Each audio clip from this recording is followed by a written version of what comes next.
ನಮಸ್ಕಾರ ಸ್ನೇಹಿತರೆ, ಇಡೀ ರಾಜ್ಯದಾದ್ಯಂತ ಇರುವಂತಹ ರಾಜ್ಯದ ಎಲ್ಲ ಪಡಿತರ ಚೀಟಿ ಫಲಾನುಭವಿಗಳಿಗೆ ಇದೀಗ ಬಂಪರ್ ಗುಡ್ ನ್ಯೂಸ್. ಹೌದು, ರದ್ದಾದಂತಹ ಬಿಪಿಎಲ್ ಕಾರ್ಡ್ದಾರರಿಗೆ ಸರ್ಕಾರದ ರಿಲೀಫ್. ಅರ್ಹರಿಗೆ ಮರುಸ್ಥಾಪನೆ ಅವಕಾಶ ನೀಡಲಾಗಿದೆ. ಸ್ನೇಹಿತರ, ವಿವಿಧ ಕಾರಣಗಳಿಂದ ಬಿಪಿಎಲ್ ಪಡಿತರ ಚೀಟಿ ಕಳೆದುಕೊಂಡಿದ್ದಂತಹ 4 ಲಕ್ಷಕ್ಕೂ ಅಧಿಕ ಕುಟುಂಬಗಳಿಗೆ ರಾಜ್ಯ ಸರ್ಕಾರದಿಂದ ಆಹಾರ ಇಲಾಖೆ ಸಿಹಿ ಸುದ್ದಿ ನೀಡಿದೆ. ಸ್ನೇಹಿತರೆ, ಅನರ್ಹರೆಂದು ಪರಿಗಣಿಸಿ ಎಪಿಎಲ್ ಕಾರ್ಡ್ಗಳಿಗಾಗಿ ಪರಿವರ್ತಿಸಲಾಗಿದ್ದಂತಹ ಬಿಪಿಎಲ್ ಕಾರ್ಡ್ಗಳನ್ನು ನಿಜವಾಗಿಯೂ ಅರ್ಹರಾಗಿರುವಂತಹ ಕುಟುಂಬಗಳಿಗೆ ಮರುಸ್ಥಾಪಿಸಲು ಸರ್ಕಾರ ಮುಂದಾಗಿದೆ. ಸ್ನೇಹಿತರ, ಅರ್ಹ ಫಲಾನುಭವಿಗಳು ಅಗತ್ಯ ದಾಖಲೆಗಳೊಂದಿಗೆ ಸಂಬಂಧಪಟ್ಟಂತಹ ತಹಸೀಲ್ದಾರ್ ಕಚೇರಿಗೆ ಅರ್ಜಿ ಸಲ್ಲಿಸಬೇಕಾಗಿದೆ. ಸ್ನೇಹಿತರ, ತಮ್ಮ ಬಿಪಿಎಲ್ ಕಾರ್ಡ್ಗಳನ್ನು ಮರುಪಡೆಯಬಹುದಾಗಿದೆ ಎಂದು ಇಲಾಖೆ ತಿಳಿಸಲಾಗಿದೆ. ಸ್ನೇಹಿತರೆ, ಕುಟುಂಬ ತಂತ್ರಾಂಶದ ಪರಿಶೀಲನೆಯ ವೇಳೆ 13,87,651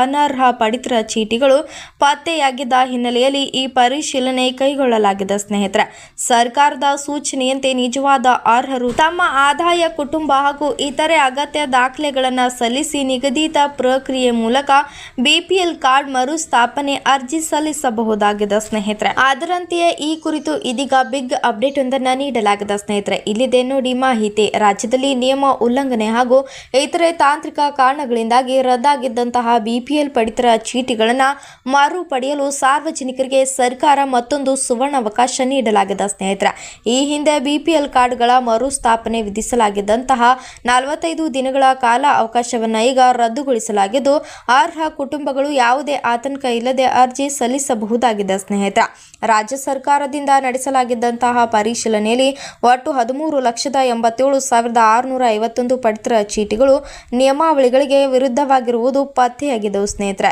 ಈ ಪೈಕಿ ಪ್ರಾಥಮಿಕ ಹಂತದಲ್ಲಿ ಸುಮಾರು 4 ಲಕ್ಷಕ್ಕೂ ಅಧಿಕ ಬಿಪಿಎಲ್ ಪಡಿತರ ಚೀಟಿಗಳನ್ನು ರದ್ದುಪಡಿಸಿ ಅವುಗಳನ್ನು ಎಪಿಎಲ್ ಕಾರ್ಡ್ಗಳಾಗಿ ಪರಿವರ್ತಿಸಲಾಗಿತ್ತು. ಇದರಿಂದಾಗಿ ಅನೇಕ ಬಡ ಕುಟುಂಬಗಳು ರೇಷನ್ ಮತ್ತು ಸರ್ಕಾರದ ಸೌಲಭ್ಯಗಳಿಂದಾಗಿ ವಂಚಿತವಾಗಿದ್ದವು. ಈ ಹಿನ್ನೆಲೆಯಲ್ಲಿ ಯಾವುದೇ ಅರ್ಹ ಕುಟುಂಬಕ್ಕೆ ಅನ್ಯಾಯ ಆಗಬಾರದು ಎಂಬ ಉದ್ದೇಶದಿಂದಾಗಿ ಸರ್ಕಾರ ಗಡುವು ಸಲ್ಲಿಕೆ ಮಾಡಿದೆ. ಸ್ನೇಹಿತರೆ, ಬಿಪಿಎಲ್ ಕಾರ್ಡ್ ಮರುಪಡೆಯಲು ಇರುವ ಪ್ರಮುಖ ಷರತ್ತುಗಳು: ವಾರ್ಷಿಕ ಆದಾಯ. ಕುಟುಂಬದ ಒಟ್ಟು ವಾರ್ಷಿಕ ಆದಾಯ 1.20 ಲಕ್ಷ ರೂಪಾಯಿಗಿಂತ ಹೆಚ್ಚಿರಬಾರದು. ಆದಾಯ ತೆರಿಗೆ. ಕುಟುಂಬದ ಯಾವುದೇ ಸದಸ್ಯರು ಆದಾಯ ತೆರಿಗೆ ಪಾವತಿದಾರರಾಗಿರಬಾರದು.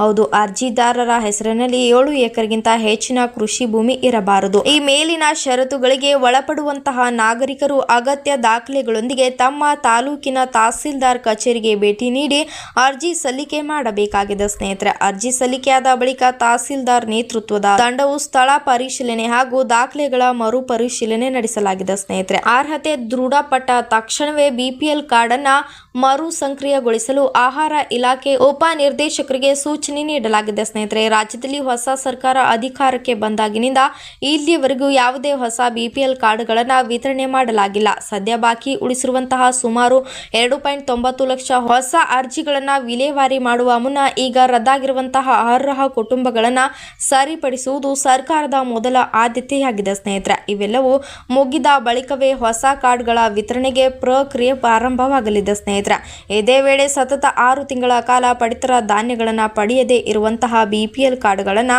ಸ್ವಯಂಚಾಲಿತವಾಗಿ ಅಮಾನತುಗೊಳಿಸುವ ಪ್ರಕ್ರಿಯೆ ಎಂದಿನಂತೆಯೇ